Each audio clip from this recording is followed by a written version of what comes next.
नमस्कार, मैं सागर चौधरी और आज बात करेंगे राजस्थान की राजनीति के बारे में। एक तरफ भाजपा तो दूसरी तरफ कांग्रेस। भाजपा में जो बयानबाजी लगातार गुटबाजी सामने आ रही थी, अब धीरे धीरे वो सब लोग एक मंच पर एकत्रित होते हुए नजर आ रहे हैं। दूसरी तरफ कांग्रेस में बयानों की भरमार जारी है। अशोक गहलोत और सचिन पायलट के बीच वही मनमुटाव अभी भी जारी है, क्योंकि उनके समर्थक विधायक एक दूसरे पर आरोप प्रत्यारोप लगातार लगा रहे हैं। लेकिन पहले बात करेंगे भाजपा पार्टी के बारे में, भाजपा के राजस्थान में आने वाले चुनावों को लेकर रणनीति के बारे में। शुरुआत करते हैं राजस्थान में प्रदेशाध्यक्ष बदले जाने को लेकर। प्रदेशाध्यक्ष सतीश पूनिया लंबे समय से 3.5 साल लगभग उन्होंने संगठन में काम किया, संगठन को मजबूत किया, राजस्थान के अलग अलग कोने में गए और वहां पर भाजपा पार्टी को मजबूत करने का काम किया।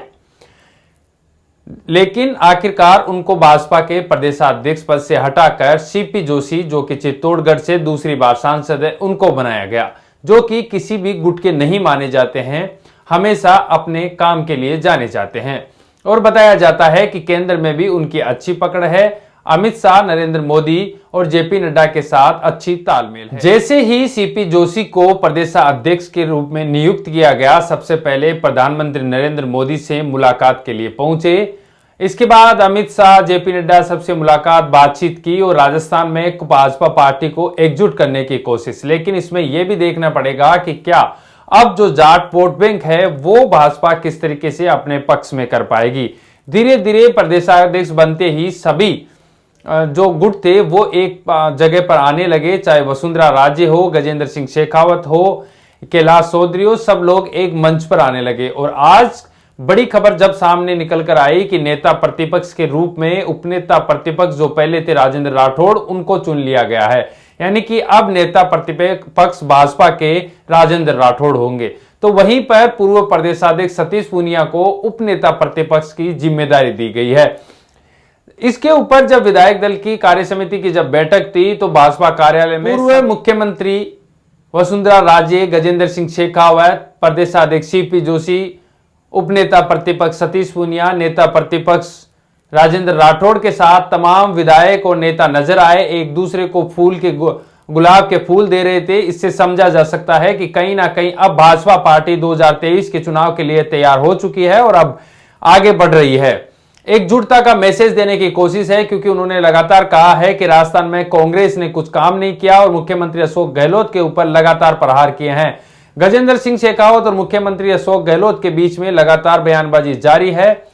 इस बीच भाजपा पार्टी से बड़ी खबर यही है कि नेता प्रतिपक्ष के रूप में राजेंद्र राठौड़ को चुनना और उपनेता प्रतिपक्ष सतीश पूनिया को चुनना अब 2023 के चुनाव के लिए बिगुल बजाना है। और यहां से यह मैसेज देने की कोशिश की जाएगी कि भाजपा पार्टी अब एकजुट है।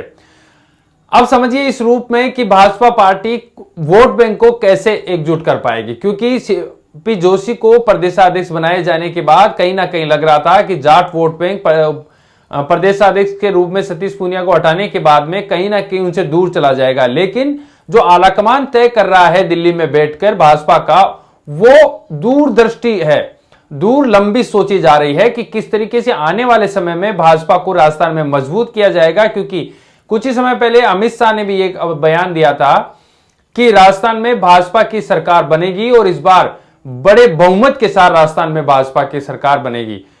लगातार अशोक गहलोत के ऊपर जब भी कोई नेता, बड़े नेता राजस्थान में भाजपा के आते हैं तो अशोक गहलोत मुख्यमंत्री के ऊपर प्रहार करते हैं। इससे भी समझा जा सकता है कि अब राजस्थान में धीरे धीरे चुनावी माहौल बनता हुआ नजर आ रहा है। भाजपा अब चुनावी माहौल में है। धीरे धीरे अब सीपी जोशी को जैसे ही कमान मिली है, कहीं ना कहीं भाजपा कार्यालय जो है एक बार फिर भरने लगा है, जो पहले वसुंधरा राजे के समय पर देखा जाता था। अब धीरे धीरे पार्टी में सब लोग एकजुट होंगे, क्योंकि आलाकमान से स्पष्ट निर्देश हैं कि कहीं ना कहीं अब एकजुट होकर राजस्थान में 2023 में चुनाव जीतने हैं। दूसरी तरफ बात करें कांग्रेस की, तो कांग्रेस में अशोक गहलोत लगातार दावा कर रहे हैं कि इस बार 156 सीटें लाएंगे। उनकी जो बड़ी योजनाएं हैं वो भी गिनवा रहे हैं। चिरंजीवी जैसी योजना, राइट टू हेल्थ बिल आ गया है, इसके साथ ही ओपीएस जैसी योजनाओं को वापस लागू कर दिया गया है। तो अब राजस्थान में बड़ी जिम्मेदारी अशोक गहलोत के पास है मुख्यमंत्री के रूप में, और उन्होंने वो लगातार अब दौरे भी कर रहे हैं पूरे राजस्थान के। तो ऐसे में दौरों के साथ साथ वो मैसेज दे रहे हैं कि राजस्थान में रिपीट करवाना है, और जो योजनाएं वो लेकर आए हैं, जो अभी बजट में घोषणाएं की है उन्होंने, चाहे 500 रुपए का सिलेंडर हो, चाहे फिर 100 यूनिट तक बिजली फ्री हो, वो लगातार चलती रहे। इसके लिए मुख्यमंत्री अशोक गहलोत कह रहे हैं कि राजस्थान में कांग्रेस को रिपीट करवाना होगा, क्योंकि जब भी वो कोई योजना अच्छी लागू करते हैं सरकार बदल जाती है और उनकी योजनाओं पर पानी फिर जाता है। इस बार वो विश्वास में नजर आते हैं, लेकिन उनके जो समर्थक विधायक हैं, या कहें कि मुख्यमंत्री अशोक गहलोत और सचिन पायलट के बीच जो खींचतान है वो नहीं रुक रही है, और इसका खामियाजा कांग्रेस पार्टी को 2023 के चुनाव में भुगतना पड़ सकता है। अब हाल ही के बयानों को देख लीजिए कि रामलाल जाट ने कल बड़ा बयान दिया, आज भी उसी बात को उन्होंने वापस से दोहराया कि कुछ नेता ऐसे हैं जो राजस्थान में कांग्रेस के खिलाफ बोलते हैं, लेकिन केंद्र में जाकर आलाकमान के तारीफ में दो बातें कह देते हैं जिससे वो उनकी नजर में रहे। तो ऐसे में राजस्थान में कांग्रेस पार्टी को वो कमजोर कर रहे हैं। दूसरी तरफ उनके बयान पर दूसरी तरफ हेमाराम चौधरी ने एक बड़ा बयान ये दिया कि हम जो हैं वो मिलजुल कर कांग्रेस पार्टी के लिए काम करेंगे तभी जीत सकते हैं। उनके कांग्रेस वही लोग नहीं हैं जो बयान दे रहे हैं, हम कांग्रेस के सच्चे सिपाही हैं, और वो चाहते हैं कि कहीं ना कहीं सचिन पायलट कांग्रेस पार्टी को छोड़कर चले जाए, लेकिन सचिन पायलट ऐसा करने वाले नहीं हैं। आज भी यदि किसी नेता के पास भीड़ जुड़ती है तो वो सचिन पायलट है। सचिन पायलट के पास अभी कांग्रेस में कोई पद नहीं है, लेकिन फिर भी वो जहां पर भी जाते हैं एक मुख्यमंत्री के जैसे उनके साथ भीड़ जुड़ती है, आम जनता जुड़ती है। हेमाराम चौधरी ने यह भी कहा कि यदि वो सोचते हैं कि वो कांग्रेस हैं और अपने दम पर पार्टी में कांग्रेस में सरकार वापस रिपीट करवा सकते हैं कांग्रेस की, तो करके देख लें। यदि उनके पास इतना विश्वास है कि वो अपने दम पर और अकेले राजस्थान में कांग्रेस को रिपीट करवा सकते हैं तो करके देख सकते हैं। नहीं तो राजस्थान में सचिन पायलट जैसे नेता नहीं है, और सचिन पायलट को अहम जिम्मेदारी मिलनी चाहिए थी, नहीं मिली, लेकिन एकजुट होकर अब काम करना होगा।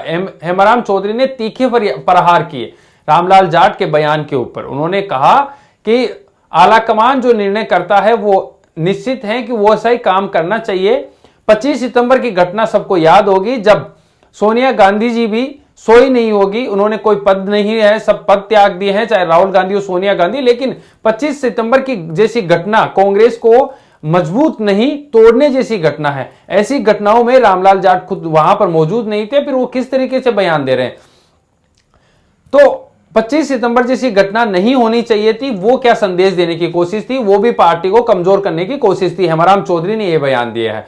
तो इस तरीके से आरोप प्रत्यारोप के बयान लगातार जारी हैं।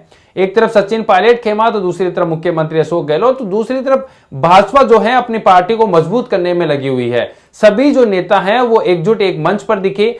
आज जब बैठक थी तो वहां पर तमाम जो भाजपा के नेता थे वो सब एक साथ दिखे। इसका मतलब है कि उन्होंने चुनावों के लिए पूरी तैयारी कर ली है, अब मैदान में उतरने की तैयारी है। वसुंधरा राजे पहले ही धार्मिक यात्राएं कर रही है, उनका जब भी जन्मदिन आता है, जो चाहे केशवराय पाटन हो, चूरू के सालासर बालाजी हो, लगातार वो अपने जन्मदिन जो है धार्मिक यात्राओं से मैसेज भी देती है और जन्मदिन धार्मिक स्थलों पर मनाती है, जिससे आम जनता को जुड़ाव महसूस हो और आम जनता को जोड़ा जा सके। अब यहां पर सवाल यह है कि क्या मुख्यमंत्री के रूप में वसुंधरा राजे का चेहरा फिर सामने आएगा, क्योंकि जिस तरीके से सीपी जोशी को प्रदेशाध्यक्ष बनाए जाने के बाद वसुंधरा राजे वापस राजनीति में सक्रिय हुई है, पार्टी में लगातार आती जाती रही है और लगातार अपने सुझाव भी जो है पार्टी में दे रही है। तो इससे यह लगता है कि वसुंधरा राजे कहीं ना कहीं अब मेन स्ट्रीम में वापस आएगी, मुख्य धारा में आएगी और अपने मुख्यमंत्री के रूप में दावा पेश करेगी और आलाकमान को भी सोचने पे मजबूर कर देगी कि राजस्थान में वसुंधरा राजे के बिना भाजपा की जीत मुश्किल है। तो इस तरीके से राजस्थान में भाजपा में पूर्व मुख्यमंत्री वसुंधरा राजे की क्या वापसी होगी। दूसरी तरफ क्या सचिन पायलट को तवज्जो मिलेगी, सचिन पायलट के चेहरे पर क्या चुनाव लड़ा जाएगा, क्योंकि सचिन पायलट वो चेहरा है जब उन्होंने कांग्रेस की 21 सीट आई थी तब सचिन पायलट को प्रदेशाध्यक्ष की जिम्मेदारी दी गई थी और सचिन पायलट ने बड़े बहुमत के साथ राजस्थान में कांग्रेस की सरकार वापस लेकर आए थे। तो अब इस बार क्या राजस्थान में परिपाटी वही रहेगी, भाजपा कांग्रेस, या फिर कांग्रेस अपने दम पर वापस और अपनी योजनाओं के दम पर वापस क्या सरकार रिपीट करवा पाएगी? यह महत्वपूर्ण बात है। लेकिन उससे पहले कांग्रेस को अपने कार्यकर्ताओं में जान फूंकनी होगी, क्योंकि जहां पर भी जो भी सम्मेलन होते हैं या कोई सभाएं होती है, जब भी कांग्रेस की पार्टी के जो कार्यकर्ता हैं उनको देखते हैं तो जोश दिखाई नहीं देता है। कुछ ही लोग दिखाई देते हैं, गिने चुने 400-500 लोग दिखाई देते हैं, तो वो वापस जान फूंकनी पड़ेगी कांग्रेस को, तभी काम होगा। सुखजिंदर सिंह रंधावा जो राजस्थान के प्रभारी है, उन्होंने भी कहा है कि कार्यकर्ताओं से सहयोग तक उन्होंने मांगा है कि कार्यकर्ताओं का सहयोग चाहिए। उन्होंने कहा है कि पार्टी में जान फूंकनी होगी, काम करना होगा एकजुट होकर, तभी राजस्थान में कांग्रेस की सरकार रिपीट हो पाएगी। मुख्यमंत्री अशोक गहलोत लगातार प्रयास कर रहे हैं, अलग अलग जगह जाकर सभाएं कर रहे हैं, संबोधन कर रहे हैं, पूरे राजस्थान का भ्रमण कर रहे हैं, अलग अलग जगह पर जा रहे हैं। तो इसी तरीके से सचिन पायलट को भी अब उनको विश्वास में लेना पड़ेगा। हालांकि मुख्यमंत्री अशोक गहलोत ने कहा है कि जिस समय पार्टी में इस तरीके की बयानबाजी थी, इस तरीके का माहौल था, तब जरूर ऐसी बात थी, नहीं तो सचिन पायलट ने कांग्रेस सरकार गिरने से भी बचाया है, और वो हमारे व्यक्ति हैं, कांग्रेस की पार्टी के व्यक्ति हैं। तो ऐसे में क्या आप धीरे धीरे कांग्रेस के सभी नेता भी क्या एक जाजम पर आएंगे, एकजुट होंगे और राजस्थान में एक साथ मजबूती के साथ काम करेंगे, जिस तरीके से भाजपा अब ने शुरुआत कर दी है। तीसरी तरफ बातचीत करें, एक और मोर्चा राजस्थान में राष्ट्रीय लोकतांत्रिक पार्टी, हनुमान बेनीवाल की पार्टी। हनुमान बेनीवाल भी अब लगातार संपर्क में कर रहे हैं, साध रहे हैं, लेकिन अभी जो अंदरूनी खबरें ये थी कि कांग्रेस पार्टी के साथ मिलकर वो चुनाव लड़ सकते हैं। कुछ सीटों को लेकर उनके साथ समझौता नहीं हो रहा है और राष्ट्रीय लोकतांत्रिक पार्टी कांग्रेस के साथ, अशोक गहलोत के साथ मिलकर चुनाव लड़ सकती है। लेकिन जैसे ही सीपी जोशी को प्रदेशाध्यक्ष बनाया गया है भाजपा का, तो वो तस्वीरें जो आपने भी देखी होगी, उनसे यह साफ नजर आ रहा है कि कहीं ना कहीं अब नजदीकियां सीपी जोशी के साथ भी हनुमान बेनीवाल की बढ़ रही है।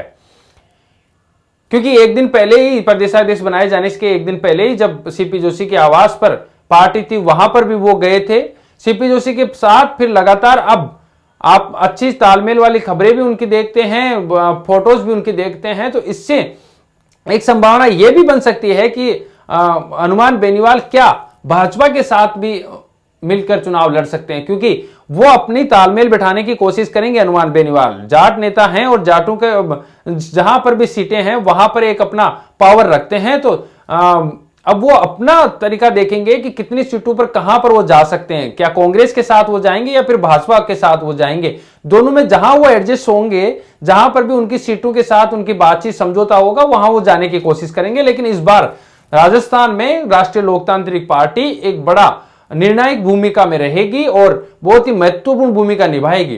राजस्थान में चौथी पार्टी आम आदमी पार्टी भी है, वो भी लगातार अपनी कोशिशें जड़ें जमाने की कोशिश कर रही है, लेकिन आम आदमी पार्टी इस बार ज्यादा उम्मीद नहीं है आम आदमी पार्टी को यहां से, क्योंकि एक दो सीटों के साथ उनको संतोष करना पड़ सकता है। राजस्थान में हनुमानगढ़ साइड की जो सीटें हैं वहां से जरूर उनको एक दो सीट निकल सकती है।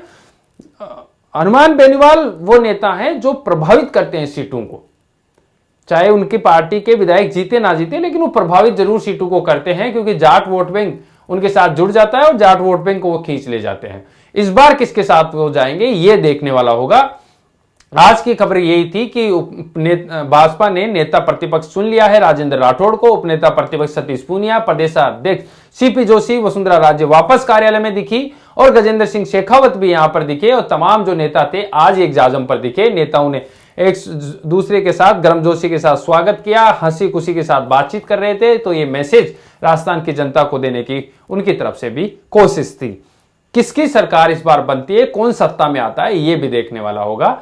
हमारे इस कार्यक्रम को आप पसंद कर रहे हैं तो YouTube पे हैं तो सब्सक्राइब करें, Facebook पे हैं तो लाइक करें, शेयर करें सब जगह, जिससे कि हम ज्यादा से ज्यादा आपके लिए कार्यक्रम इस तरीके के ला सकें। हम जल्दी फील्ड में भी उतरेंगे, वहां से भी आपके लिए रिपोर्टिंग लेकर आएंगे कि जनता का मूड क्या है, जनता क्या चाहती है राजस्थान की, कौन नेता राजस्थान में वो बनाना चाहती है, किसकी सरकार को चाहती है, क्या कांग्रेस ने कच्चे काम किए उन पे मोहर लगेगी या फिर भाजपा के साथ इस बार वापस परिपाटी दोहराई जाएगी। लगातार बने रहिए हमारे साथ। कैमरामैन देवेंद्र के साथ सागर चौधरी। जय हिंद, जय भारत।